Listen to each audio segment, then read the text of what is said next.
है आपका हमारे YouTube चैनल RNR रूफोन में, जिसमें आप लगातार पढ़ रहे हैं मैट्रिक्स, है ना।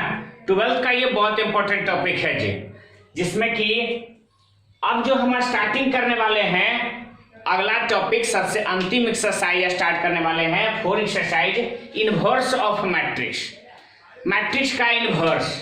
और उसी को समझने से पहले हमें यह पढ़ना होगा एलिमेंट्री ऑपरेशन या ट्रांसफॉर्मेशन ऑफ मैट्रिक्स, है ना। एलिमेंट्री ऑपरेशन या और ट्रांसफॉर्मेशन ऑफ मैट्रिक्स।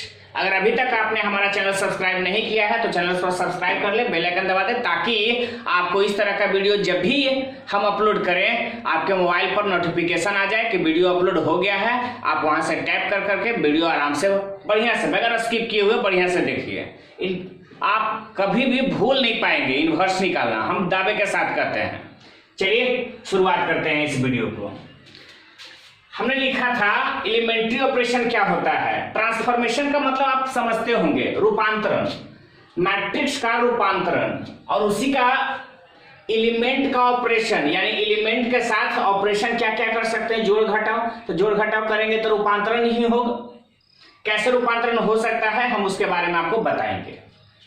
तो कितना तरह का रूपांतरण होता है, तो 6 प्रकार का। There are 6 elementary transformation. Total 6 elementary transformation होते हैं मैट्रिक्स में। इसके अलावा कोई और ट्रांसफॉर्मेशन आप अप्लाई नहीं करिएगा। कौन कौन सा होता है वो बताते हैं। पहला नंबर में है द इंटरचेंज ऑफ एनी 2 रोज और कॉलम्स। कोई भी 2 रो या कोई भी 2 कॉलम को आपस में अदला बदली किया जा सकता है। कोई भी मैट्रिक्स में 2 रो या 2 कॉलम को आपस में अदला बदली किया जा सकता है, ठीक है। ith रो को jth रो में और jth रो ith रो में, ये इंटरचेंज का सिंबल है। ये सिंबल है इंटरचेंज का, ठीक है। अगर खाली ऐसे रहता, एक तरफ रहता तो चेंज है, और दोनों तरफ है तो इंटरचेंज। इंटरचेंज का मतलब होता है अदला बदली। ith रो jth रो में, jth रो ith रो में। अगर कहे ना ऐसे कोई, तो पहला रो तीसरा रो में कर देना है, तीसरा रो को पहला रो में कर देना है। उसी प्रकार से कॉलम में भी ith कॉलम को jth कॉलम में, jth कॉलम को ith कॉलम में। आइए हम एक एग्जांपल से आपको समझाते हैं इसको।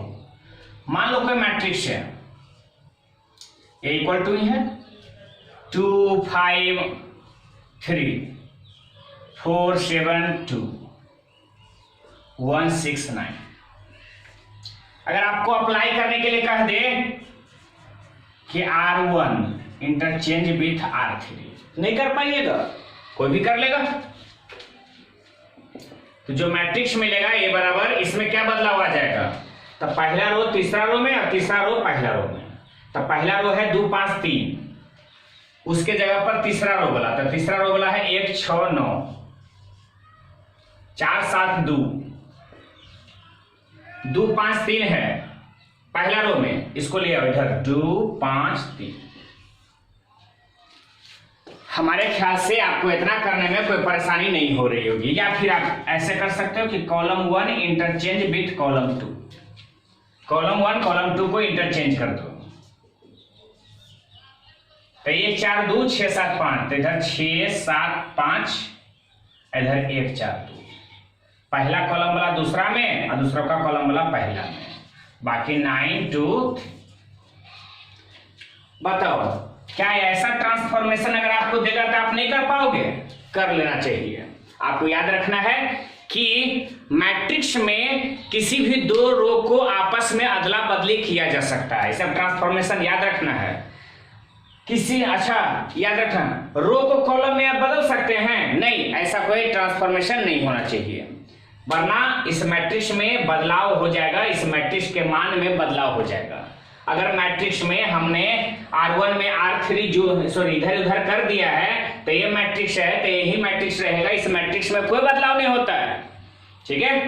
सिर्फ रूपांतरण होता है, रूप में अंतर होता है, मैट्रिक्स में कोई अंतर नहीं होता है, ठीक है। तो ध्यान रखना है। लेकिन रो को कॉलम में चेंज कर दे तो मैट्रिक्स से दूसरा हो जाएगा, ठीक। 2 रो को आपस में इंटरचेंज करते हो तो वही मैट्रिक्स रहता है, सिर्फ रूपांतरण होता है, याद रखना है हमेशा। या दो कॉलम को आपस में अदला बदली करते हो तो मैट्रिक्स वही रहता है, सिर्फ रूप में अंतर होता है, रूपांतरण होता है और कुछ नहीं होता। किसी भी एलिमेंट्री ट्रांसफॉर्मेशन की वजह से मैट्रिक्स का मान नहीं बदलता, मैट्रिक्स का कुछ भी चेंज नहीं होता है, मैट्रिक्स का अर्थ चेंज नहीं होता है। रूपांतर सिर्फ दिखने में 253 ऊपर में है, ये 1669 जो है ऊपर में हो गया, सिर्फ रूप में अंतर हुआ, कोई भी अंक इधर से उधर नहीं हुआ है। ठीक है, तो याद रखना है पहला इसमें दो हो गया, एगो रो से भी एगो कॉलम से भी, तो दो गो एलिमेंट्री ट्रांसफॉर्मेशन हो गया। अब आइए जानते हैं तीसरा और चौथा। तो दूसरा नंबर में है the multiplication of the elements of any row और column by a non zero number. Matrix में किसी भी रो में या किसी भी कॉलम में नॉन जीरो नंबर से यानी अशून्य संख्या से गुना किया जा सकता है। गुना करने से ट्रांसफॉर्मेशन होता है, मान में कोई बदलाव नहीं होता है, रूपांतरण होता है, मान में कोई बदलाव नहीं होता है। जैसे ये हमने लिखा 257 146 570। मान किसी भी रो में हमने मल्टीप्लाई कर दिया, ठीक है।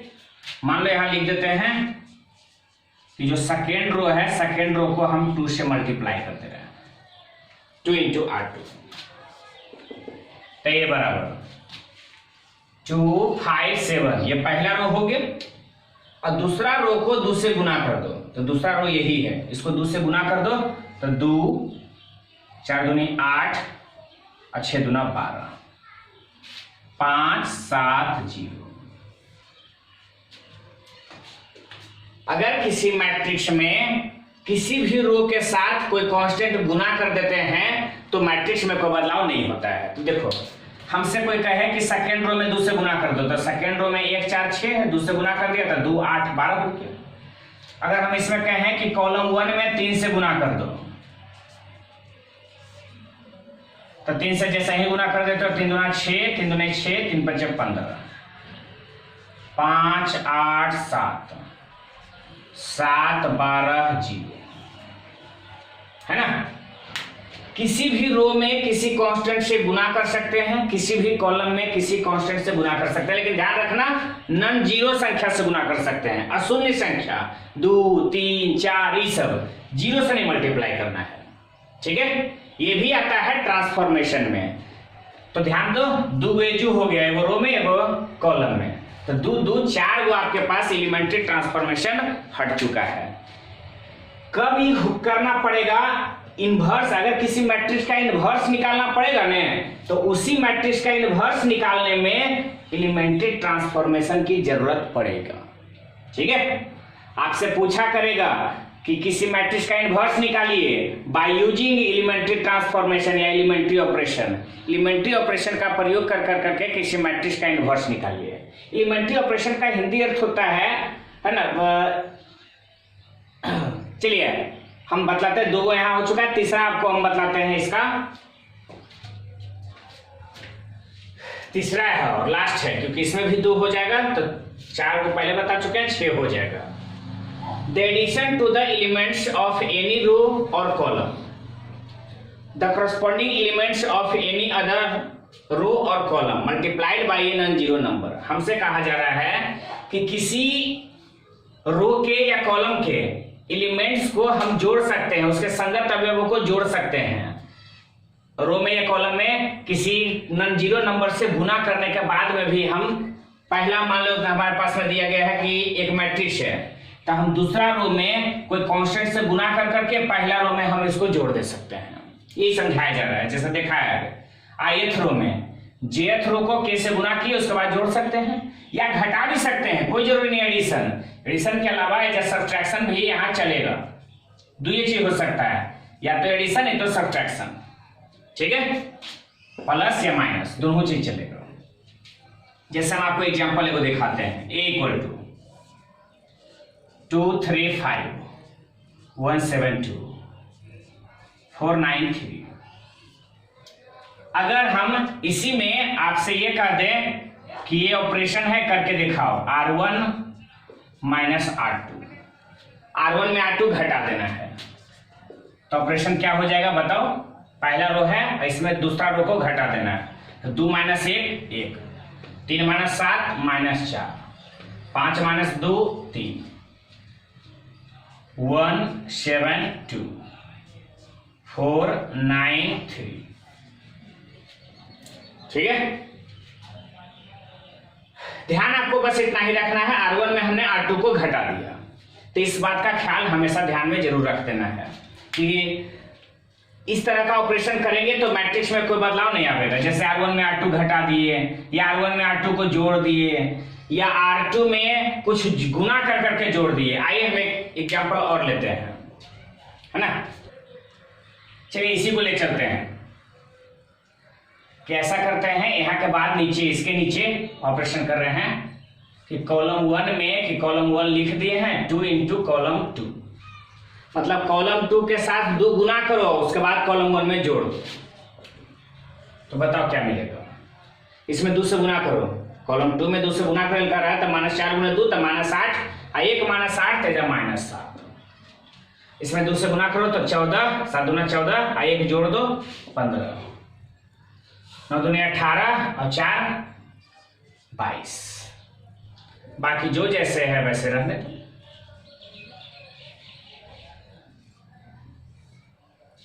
ठीक है, तो आपको ध्यान में रखना है कि अगर ऐसा ऑपरेशन करने की जरूरत पड़ जाए कहीं पर भी, तो आप हिचकेंगे नहीं। हम एलिमेंट्री ट्रांसफॉर्मेशन में से क्या क्या नहीं कर सकते, तो R1 और R2 को गुना नहीं कर सकते। अगर R1 में R2 को गुना कर देते हैं तो एलिमेंट्री ट्रांसफॉर्मेशन में नहीं आता है, गलत हो जाएगा। क्या क्या कर सकते हैं, तो 2 रो को जोड़ सकते हैं, 2 रो को घटा सकते हैं, किसी रो या कॉलम में किसी कांस्टेंट से गुना कर सकते हैं, या 2 रो को आपस में अदला बदली कर सकते हैं, या 2 कॉलम को आपस में अदला बदली कर सकते हैं। इतना ही ट्रांसफॉर्मेशन होता है, और इसी ट्रांसफॉर्मेशन का प्रयोग कर करके आप इनवर्स निकाल पाइएगा। आइए समझाते हैं अगले वीडियो क्लास में कि आपको इनवर्स कैसे निकालना है। यहाँ तक, अभी यहाँ तक खत्म।